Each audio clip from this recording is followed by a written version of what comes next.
Salam alaikum, bonjour, j'espère que tout le monde va bien. Aujourd'hui, dans cette vidéo, nous allons voir ensemble l'objectivité et la subjectivité de l'auteur dans son texte, ou bien la question qui revient toujours par les élèves ou bien dans les examens. Est-ce que l'auteur est objectif ou bien subjectif? Ou bien trouver les signes d'objectivité ou bien de subjectivité dans le texte. Donc, pour connaître ces signes, pour savoir de façon sûre si notre auteur est objectif ou bien subjectif dans son texte, nous devons connaître d'abord l'objectivité. C'est quoi ces signes? C'est quoi ces conditions? Comment être objectif? Et connaître la subjectivité vice-versa. Donc, on va commencer par l'objectivité. L'objectivité, l'auteur est objectif quand il ne donne aucune opinion personnelle. Donc, il n'est pas là pour donner son opinion ou bien son avis sur le sujet qu'il est en train de traiter dans le texte. Il se limite à rapporter des faits.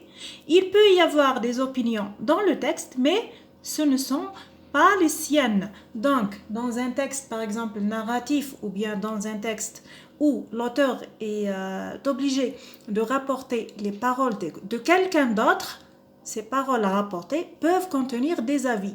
Mais l'avis de l'auteur en personne ne peut pas figurer dans un texte dit objectif. Donc, mais ce ne sont pas les siennes. Ce sont celles des personnes rencontrées lors de la recherche de son article. Par exemple, dans un article de presse, le journaliste peut rapporter les dires ou bien les paroles des témoins, par exemple, ou bien des personnes qu'il a interviewées. En général, l'auteur utilise la troisième personne, il, elle, il au pluriel, elle au pluriel ou le on impersonnel. Ça, c'est toujours le texte objectif. Il évite donc je, nous et vous.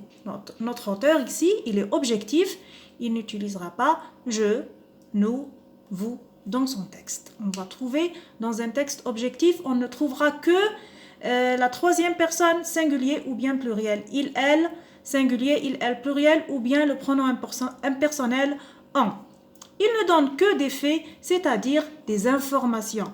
Donc, des informations véritables, basées sur ce qui s'est vraiment passé, sur des statistiques ou des études sérieuses et indépendantes. Il évite également les mots connotatifs qui expriment toujours la subjectivité de l'auteur. Donc, ici, l'auteur, il ne doit rapporter dans son texte que des informations vraies, basées sur ce qui est vraiment passé. Il n'a pas à donner son avis ou bien ses sentiments ou exprimer quoi que ce soit de personnel.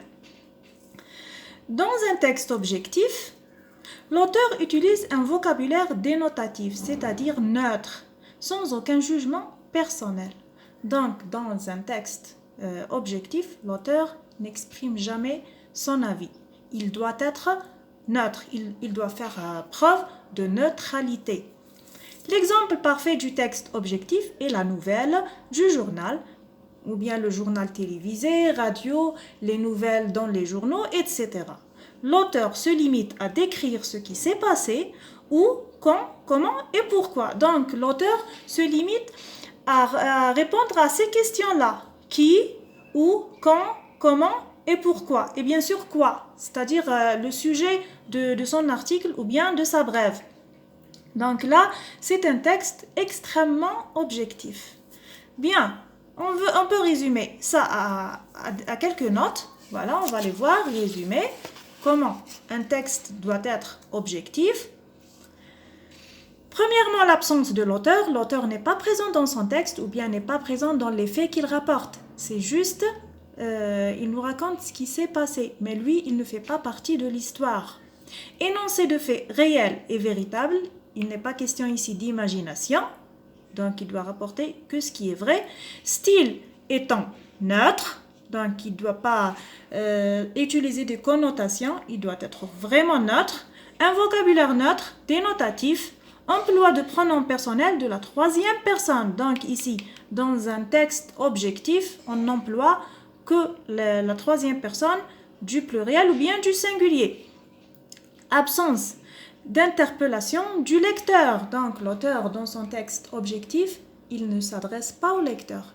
Il ne les interpelle pas. Il n'utilise pas vous pour parler ou bien pour s'adresser au lecteur. Emploie de la forme impersonnelle, c'est-à-dire les verbes impersonnels. Comme par exemple falloir. Maintenant, pour la subjectivité, c'est bien sûr autre chose. On a vu l'objectivité, maintenant on va voir la subjectivité et on va comparer. L'auteur donne son opinion personnelle.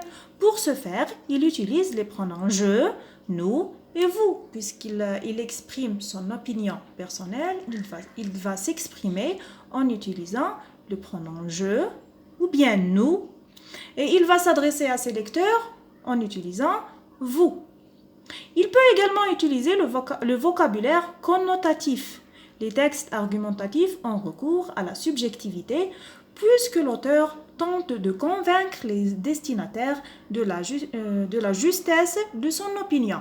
Donc, dans les textes argumentatifs, la subjectivité est demandée pour avoir un bon texte argumentatif, la subjectivité de l'auteur est demandée. Donc, pourquoi? Parce que l'auteur, là, il tente de convaincre ses lecteurs ou bien ses destinataires. Donc, il va utiliser tous les moyens pour les convaincre, entre autres, exprimer son opinion et s'adresser à eux directement pour poser des questions, donner des ordres, etc. Donc, la subjectivité se trouve donc dans les textes suivants.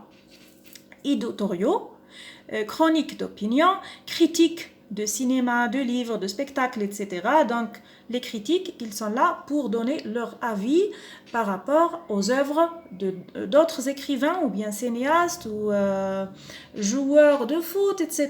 La critique, c'est donner son point de vue, donc exprimer son avis. La présence de l'auteur, bien sûr, est obligatoire dans un texte subjectif. Formulation d'opinion personnelle, de jugement, de goût et de sentiment. Donc, tout est permis. Style étant imagé, expressif, vocabulaire expressif. Donc là, on a le droit d'être indirect, par exemple, d'utiliser les images de style, les figures de style, etc. Style étant imagé, expressif, vocabulaire expressif ou connotatif. Emploi des pronoms personnels de la première et deuxième personne. Donc, je, tu, nous et vous. Utilisation de citations pour appuyer l'opinion. Donc, ici, l'auteur rapporte les paroles d'autres personnes pour renforcer son opinion. Interpellation du lecteur, bien sûr. L'auteur ici peut s'adresser directement à ses lecteurs ou bien à ses destinataires pour les convaincre encore plus, pour les faire participer dans son texte ou bien dans son discours. Maintenant, on va voir quelques exemples d'objectivité et de subjectivité pour éclaircir encore la chose. Donc, on va voir ensemble. Indice d'objectivité. Donc là c'est là que les questions se posent. Par exemple, pour répondre aux questions, prouver la présence de l'auteur dans le texte, ou bien est-ce que l'auteur est objectif ou bien subjectif dans son texte et dites pourquoi. Donc, donner des preuves du texte. Donc là, on va voir quelques exemples. Énoncé de faits réels, c'est indice d'objectivité, c'est un énoncé de faits réels, de chiffres, de dates, d'hypothèses véritables et d'énoncés appuyés sur des données scientifiques reconnues généralement ou sur des témoignages d'études, tableaux c'est le schéma, statistiques véridiques. Par exemple, cette table mesure 120 cm. Donc là, je suis entièrement objective. J'ai donné le nom de l'objet, ses mesures et point. Je n'ai donné ni mon avis, ni un discours connotatif, ni rien. Par contre, si j'emploie la même information, mais avec un soupçon de subjectivité, je vais la reformuler autrement. Donc, pour les indices de subjectivité, on a formulation d'opinion personnelle, de commentaires, de jugement, de goût, de sentiment, par l'emploi de verbes d'opinion. Donc, on va trouver les verbes d'opinion dans un texte subjectif, comme croire, trouver, penser, aimer, détester, etc. Et ainsi de suite. Donc, pour notre exemple, je vais dire « Je crois que cette table est assez grande ». Donc, je n'ai pas donné une information claire et objective. Ici, je suis objective. J'ai déjà employé « je », la première personne. J'ai employé un verbe d'opinion, « croire », que cette table est assez grande. Mais assez grande pour qui? Et par rapport à quoi? On ne le sait pas. C'est pas clair. Donc là, tout ça, c'est des indices de subjectivité. Là, c'est des indices d'objectivité. Absence de l'auteur, on ne trouve pas de je, mon, tu, je, mon, ma, etc. Et là, on trouve les traces de l'auteur, je, et un verbe d'opinion, etc. C'est comme ça qu'on détecte la présence de l'auteur dans un texte. On va continuer avec les exemples. Donc, on a pour le texte, pour les indices d'objectivité, on a vocabulaire dénotatif, donc neutre. Ses notes avaient baissé de 75%. Là, on parle d'une fille, ses résultats ont baissé de 75%. Donc, c'est un chiffre précis. Ni avis, ni connotation, ni rien. Une information objective, claire et nette. De l'autre côté, du côté subjectif, on va avoir un vocabulaire connotatif, expressif par l'emploi d'adjectifs et de noms porteurs d'émotions ou de jugements. On va parler de la même fille, de la même personne. Quelle stupide cruche cette fille! Donc, au lieu de donner ces résultats ou bien de dire que les résultats de la fille ont baissé, simplement, on a exprimé son avis. Et on a employé un point d'exclamation. Donc là, la ponctuation aussi, elle fait un effet de subjectivité. Si on est objectif, on utilise juste un point. Une ponctuation simple et claire. Mais là, cette ponctuation-là exprime nos sentiments ou bien notre avis. On passe à un autre exemple. Emploi de pronoms personnels et de déterminants de la troisième personne, sauf dans les citations. Il trouvait là son parti. Il trouvait là son parti. Donc, le son hnaya, il revient sur il. Donc, c'est toujours la troisième personne. On peut utiliser les autres personnes de la conjugaison juste s'il y a une citation. Donc, on rapporte la parole de quelqu'un d'autre pour appuyer. Mais sinon, on n'emploie que la troisième personne pour un texte objectif. Pour le côté subjectif, on emploie l'emploi de pronoms personnels et de déterminants de la première et de la deuxième personne. Par exemple, nous trouverions la note, nous trouvions là notre partie avec vous.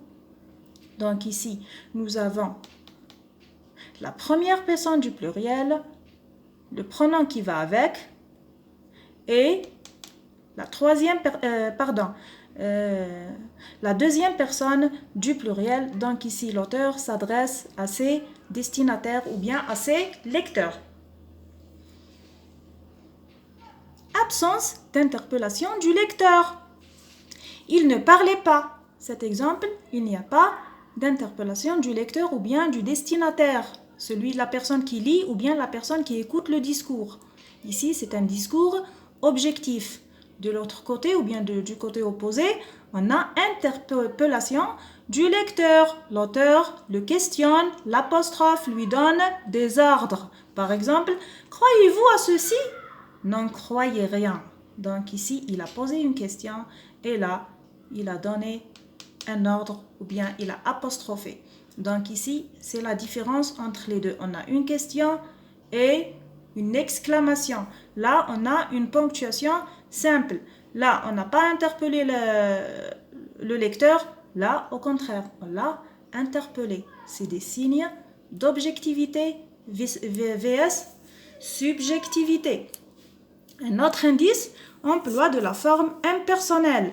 Verbe impersonnel comme falloir. Il fallait qu'il parte. C'est une phrase à 100% objective. Maintenant, de l'autre côté, de la subjectivité, emploi de la forme personnelle. Je voudrais partir. Donc, première personne du singulier, je voudrais partir. Donc, ici, l'auteur s'exprime. C'est la forme personnelle. Et dernier indice, emploi d'une ponctuation neutre comme le point. Il fallait qu'il parte. On revient au même exemple. Donc, ici, point. Et du côté, pardon, excusez-moi. Donc, emploi d'une ponctuation neutre, comme le point. C'est une ponctuation neutre, vide de sentiments, par exemple. Il fallait qu'il parte.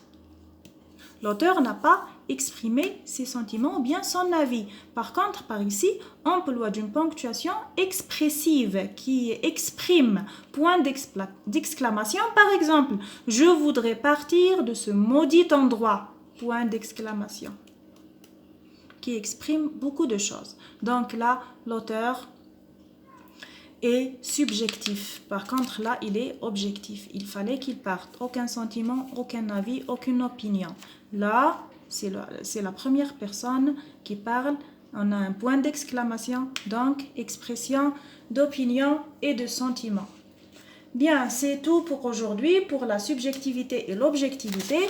Si vous voulez une copie de ce cours, vous pouvez le trouver sur mon profil Facebook. Je vais vous le laisser dans les commentaires. Si vous avez d'autres questions, n'hésitez pas à les laisser dans les commentaires. Dans cette vidéo, je me suis exprimée à 100% en français. Si vous avez des petites lacunes ou bien vous n'avez pas compris quelque chose, je vais refaire le même cours, mais en utilisant les deux langues, l'arabe et le français, pour votre plaisir. Donc, d'ici là, je vous dis au revoir. N'oubliez pas de vous abonner à ma chaîne et de liker la vidéo. Et à bientôt.